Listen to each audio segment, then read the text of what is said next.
through me, hypnotized by the sounds I'm breathing in. Hold tight, chemicals collide.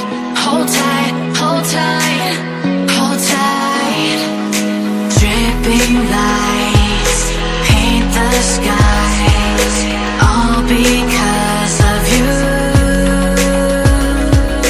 Dripping lights paint the skies, only you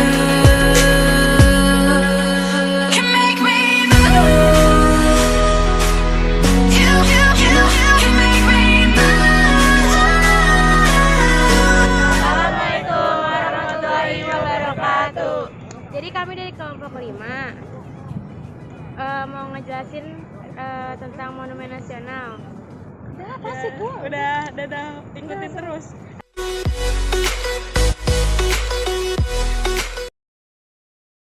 Baik teman-teman, yang saat ini sedang kalian saksikan merupakan diorama dari pembacaan teks proklamasi pada tanggal 17 Agustus tahun 1945.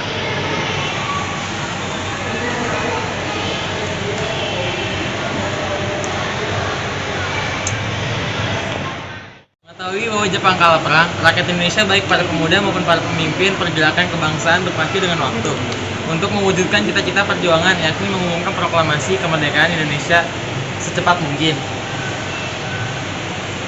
Dalam pertemuan rahasia pada malam hari tanggal 16 Agustus 1945 di Jalan Imam Bonjol 1 Jakarta, naskah proklamasi dirumuskan, ditandatangani oleh Soekarno dan Muhammad Hatta pada tanggal 17 Agustus 1945 pada pukul 10 WIB. Soekarno dipanggil Muhammad Hatta membacakan proklamasi kemerdekaan Indonesia.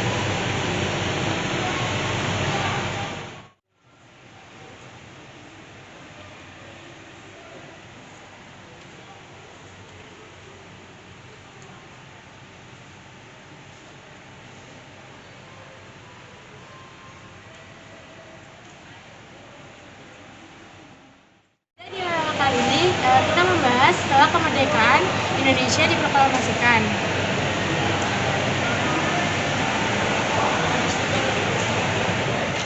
Para pemimpin bangsa dengan segera menyusun tatanan kehidupan negara. Terus pada tanggal 18 Agustus 1945, panitia persiapan kemerdekaan Indonesia atau terkait segera mengadakan rapat di Pejambon, Jakarta. Rapat ini menghasilkan keputusan penting mengenai kemerdekaan yang ada di negara Republik Indonesia, yaitu mengesahkan Pancasila sebagai landasan falsafah, terus mengesahkan Undang-Undang Dasar 1945, sama yang memilih presiden dan wakil presiden, yaitu Insinyur Soekarno dan Muhammad Hatta, untuk menjadi wakil presiden dan presiden Republik Indonesia. Pada diorama kali ini akan menceritakan tentang hari lahir ABRI 5 Oktober 1945.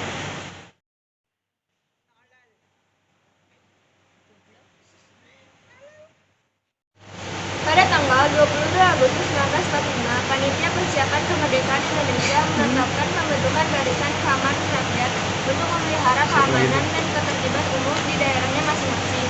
Dalam perbuatan kekuasaan terhadap Jepang dan perlawanan terhadap sekutu, serta untuk memperkuat perasaan keamanan umum, disadari perlu suatu angkatan bersenjata yang tangguh. Maka pada tanggal 5 Oktober 1945, pemerintah mendeklarasikan pembentukan Tentara Keamanan Rakyat. Permisi Ibu, mohon maaf mengganggu waktu Ibu, minta waktunya sebentar. Kalau boleh tahu nama Ibu siapa?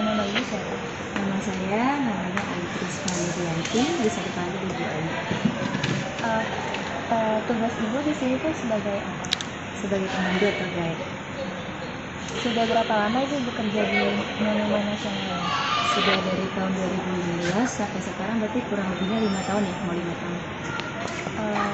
Lalu suka duka Ibu selama bekerja di Monas ini apa? Suka dukanya, untuk yang sukanya dulu ya. Kalau sukanya kita di sini banyak, jadi kita bisa mengenal beberapa orang atau pengunjung kayak gitu kan. Terus juga karakter dari mereka, kan ada yang pengunjung itu sifatnya kayak komplain atau misalnya memberi masukan atau untuk membangun Monas supaya lebih baik lagi kayak gitu kan. Terus kalau yang dukanya ya paling di sini masalah kayak fasilitas aja sih, kayak misalnya mesin minuman ya, ya karena suka komplain ke kita. Terus satu masalah yang lainnya tuh komplain kayak gitu. Gitu sih. Sebagai pemandu wisata di sini, menurut Ibu para wisatawannya tuh gimana? Para wisatawannya? Iya. Para wisatawannya ya seperti biasa wisatawan yang pernah berkunjung ke tempat wisata lainnya. Jadi mereka ya menikmati ini aja, kayak perjalanan mereka, terus keliling-keliling di sekitar Monas kayak gitu aja. Gitu. Bu, jadi di sini kan sering ada wisatawan dari negara lain gitu berkunjung ke sini. Nah, Ibu kan pemandu di sini. Biasanya tuh wisatawan asing tuh minta panduannya dari pihak Monumen Nasional atau dia baca sendiri, karena di situ kan udah ada translate dari bahasa Inggris juga kan. Di sini fasilitasnya untuk dioramanya memang ada teksnya ya di bawah ya, bahasa Indonesia dan bahasa Inggris. Tapi kadang-kadang wisatawan juga kayak wisatawan asing butuh pemandu juga. Nah, untuk pemandunya di sini minimal bahasa Inggris ya. Tapi untuk kayak misalnya turis-turis asing yang lain kan juga ada yang nggak bisa bahasa Inggris, seperti turis dari Cina atau Jepang kayak gitu. Mungkin dari Cina ada yang sebagian bisa bahasa Inggris, mungkin ada juga yang kayak campuran, atau ada juga yang mereka itu ya emang nggak ngerti gitu bahasa Inggris dan bahasa Indonesia gitu. Nah, itu solusinya kita menyediakan pemandu yang khusus buat bahasa misalnya Mandarin, Jepang kayak gitu. Berarti Ibu cukup tahu tentang sejarah yang ada di Monumen Nasional ini ya? Iya. Kalau boleh tahu sejarah tentang Monumen Nasional itu, Monumen Nasional itu gimana sih, Bu? Secara singkatnya ya. Monumen Nasional didirikan pada tanggal 17 Agustus 1961 sampai dengan 1967. Nah, itu memakan biaya untuk membangun Monumen Nasional itu sekitar 7 miliar rupiah dari sumbangan seluruh rakyat Indonesia. Untuk gagasan atau idenya pertama kali untuk membangun Monas itu dari Bapak Insinyur Soekarno. Nah, untuk arsiteknya namanya Bapak Sudarsono, ahli konstruksinya bernama Bapak Profesor Dr. Insinyur Rosleman. Nah, untuk tinggi Monumen Nasional itu tingginya tuh keseluruhannya 132 meter dari bawah halaman Monumen Nasional sampai Lidapi Kemerdekaan atau emasnya. Nah, untuk di Lidapi Kemerdekaan terbuat dari perunggu dilapisi emas, berat perunggunya 14,5 ton, sedangkan emasnya 50 kg. Nah, untuk bagian-bagian yang ada di Monas di sini terbagi menjadi 4. Yang pertama namanya Museum Sejarah. Nah, Museum Sejarah terletak 3 meter di bawah tanah halaman Monumen Nasional dengan luasnya 80 x 80 meter. Terdapat 51 peragaan sejarah atau diorama. Kalau adik-adiknya mau lihat diorama atau peragaan sejarah itu yang kaca-kaca yang di luar ini. Terus yang kedua namanya Ruangan Kemerdekaan, tingginya 8 meter sesuai dengan bulan Agustus, ya bulan dari kemerdekaan Republik Indonesia. Di sana terdapat 4 atribut kemerdekaan Republik Indonesia. Ada pintu gapura, di mana di pintu gapura itu ada fotokopi teks proklamasi. Nah, itu teks proklamasi sudah diketik oleh Bapak Said Malik dan diperbesar sebesar 4 kali lipat, tulisannya lebih besar jadinya. Dan juga bisa mendengarkan rekaman suara asli dari Bapak Insinyur Soekarno pada saat membacakan teks proklamasi. Itu dibukanya tidak setiap saat, tapi ada jam tertentunya, setiap 1 jam sekali. Seperti jam 9, jam 10, jam 11, dan seterusnya. Nah, untuk yang di ruangan kemerdekaan selanjutnya ada lambang burung Garuda, ada tempat penyimpanan bendera pusaka, dan peta kepulauan negara Republik Indonesia. Bangunan nomor 3 namanya Pelataran Cawan. Di sana tingginya 17 meter, sedangkan luasnya 45 x 45 meter, sesuai dengan tanggal dan tahun kemerdekaan Republik Indonesia. Bangunan terakhir nomor 4 namanya Pelataran Puncak. Di sana luasnya 11 x 11 meter, sedangkan ketinggiannya sampai Pelataran Puncak itu 115 meter. Nah, untuk tujuan didirikannya Monas di sini untuk memperingati atau mengabadikan Hari Proklamasi yang jatuh pada tanggal 17 Agustus 1945. Karena semua bangunan yang ada di Monas ini yang tadi sudah saya kasih tahu mengandung tanggal, bulan, dan tahun kemerdekaan Republik Indonesia. Oke.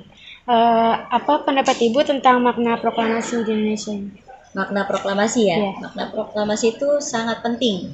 Kalau kita tidak memproklamasikan kemerdekaan Indonesia, mungkin kita masih dijajah.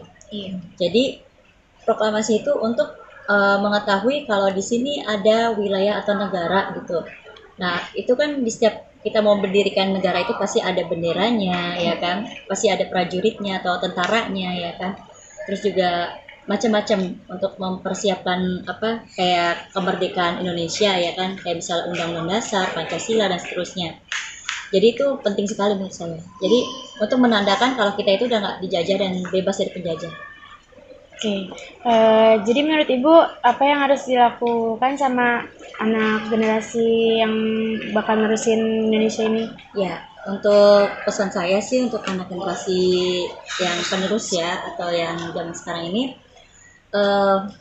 tetap semangat ya untuk belajar ya kan, untuk mencapai cita-cita kalian juga ya kan. Terus juga untuk selalu mengenang sejarah ya, salah satunya berkunjung ke museum-museum yang ada ya kan. Terus juga selalu mengisi hari kemerdekaan seperti mungkin ya diisi dengan lomba-lomba atau kegiatan yang positif lainnya. Terus menurut Ibu tuh anak zaman sekarang tuh udah melaksanain hal tersebut belum, Bu? Belum sepenuhnya sih kalau menurut saya.